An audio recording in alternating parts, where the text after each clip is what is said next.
All right, sports fans, how's everybody out there doing? William Martin coming at you one more time here on YouTube with another edition of the 300 Pounds of Sports Knowledge podcast. Now, whereas the Los Angeles Clippers should be in the business of shopping small forward Paul George, they have instead decided to hamstring themselves even worse than they already did. Why? Because the Clippers have now given George a contract extension of $190 million for 4 years. Now, in George's first season with the Clippers, he did a huge disappearing act in the playoffs as the Clippers, who were expected by some people to get to the NBA Finals, were eliminated in the second round of the Western Conference playoffs by the upstart Denver Nuggets. Plain and simple, George failed to deliver in the clutch when the Clippers needed it the most. He also did the same thing during his time with the Indiana Pacers and with the Oklahoma City Thunder, respectively. Now, to me, one of the biggest problems with George, like so many players right now in the NBA, they want the superstar money, but they don't want the responsibility or pressure that comes along with it. And I'll say this about any sport.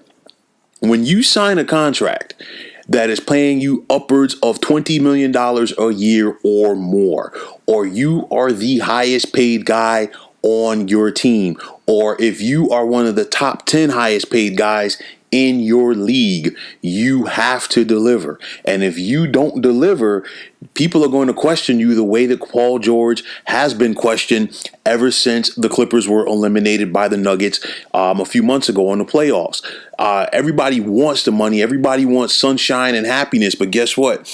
When those dark clouds come rumbling in, that's when you're going to find out what you're made of. Paul George is not a clutch player. Paul George is not a guy who's going to put a team on his back. I know that some people are going to say he's a number 2. I could make the case and say, you know what? He's a number 3. If you look at Paul George, to me, he is at his best when he is a big fish in a small pond. Why? Because when he was in Indiana with the Pacers, he was a guy that was emerging. People were talking about him. But guess what? If you were with the Pacers and you get to the second round or you get to conference finals like the Pacers were consistently doing, and then you bow out to the LeBron James-led Miami Heat, people are going to say, you know what? No big thing. You know, you're going up against a very tough team and you were competing and you were very close. Things have changed now, especially since you take these contracts and then you say, okay, I'm not re-signing with Indiana, so they decide to trade you to OKC. Then, you know, you get traded again to the Los Angeles Clippers and you're teaming up with Kawhi Leonard, who was fresh off of winning a championship with the Toronto Raptors. This is a situation where, hey, you know what? Put up or shut up. And you know what? Paul George has done neither, because he didn't put up when the Clippers needed it. And now he won't shut up because he's finding everybody out there to blame for his inability to deliver, except for the most important person, Paul George. Paul George is not a perimeter shooter. And I know that the numbers will say that he shot more than 41% from three-point land last season. Paul George is not a perimeter player. Paul George is at his best when he's getting to the basket and he's also posting up. And for whatever reason, he, like so many other guys in the NBA in recent years, have fallen in love with the three-point shot. It's not his game. It's not who he is. And I know that now the Clippers have to try to find a way to figure this out for both with him and Kawhi Leonard. But it's a situation, well, hey, you know what? You got to go back to doing what you do best. Like I said, play the post, get to the basket, and most importantly, check your ego at the door. Stop making comments about Doc Rivers. Doc Rivers is no longer there. And to me, I think this whole playoff PG-13 thing, ever since all of that came into the mix, Paul George's ego has gone up. And as far as I'm concerned, his productivity and his ability to get it done at those signature and key moments has waned. Bottom line is this. Say what you want.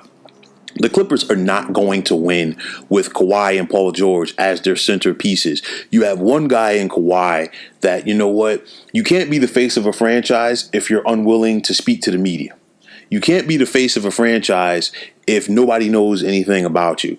In the case of Paul George, you can't be the face of the franchise, and if you cannot deliver in those clutch moments, and you are consistently playing the blame game.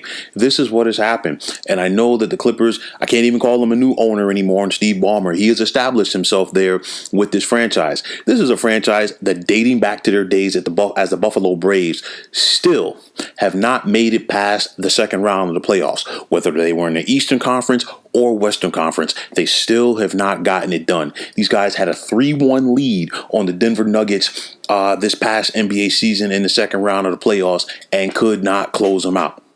Okay, we've already seen the defections. Montrezl Harrell is now a member of the Los Angeles Lakers. The Clippers have brought in Serge Ibaka. Doc Rivers is gone. Ty Lue is now the head coach. I'm not sold on it.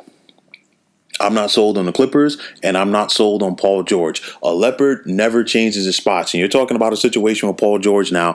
He's 10 years into his time in the NBA. He has never shown that he can be a leader. He has never shown that he could put a team on his back. But Lawrence Frank and the rest of this Clippers front office decided, you know what, we're going to throw caution to the wind and give this guy this type of money. Again, this was a situation where I really thought the Clippers needed to move away from Paul George.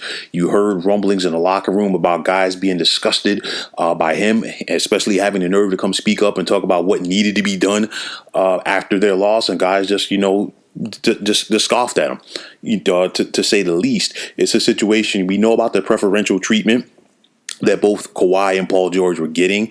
And if you think that these guys are going to continue to rally around them or start to rally around them, think again. I think right now the ultimate winners in this Paul George contract, number one, Paul George and his bank account. But more importantly, I think the Los Angeles Lakers, because in the Clippers doing this, they just made it easier, or that much easier, for the Lakers to go out there and try to repeat as NBA champions. Some teams will never learn. Some teams will never get out of their own way. The Clippers have done it. It's not the most stupid move that I've seen in sports, but it definitely ranks up there. And I really don't see how the Clippers could have gone out there and given Paul George this type of money, especially after the showing that he just put on in Orlando in the bubble several months ago in the NBA playoffs. This is a very bad move. This is going to hurt the Clippers, and this is another shining example of why certain teams don't win titles. So, folks, that is going to wrap it up. And as always, I want to take this time out to thank you for tuning into the 300 Pounds of Sports Knowledge podcast here on YouTube. I want to thank all of the subscribers out there. And if you have not already, please feel free to subscribe to this channel. Now, if you're on Twitter, please feel free to follow me at 300 Pounds of Sports. And like I always say, if you follow me, it'll be my pleasure to follow you right back. There is also the sports discussion group on Facebook at the Sports Depot 365. You can check it out, drop a line, and be a part of one of the better sports debating sites going on social media. So once again, fine folks, my name is William Martin. Take care and have yourselves a wonderful day.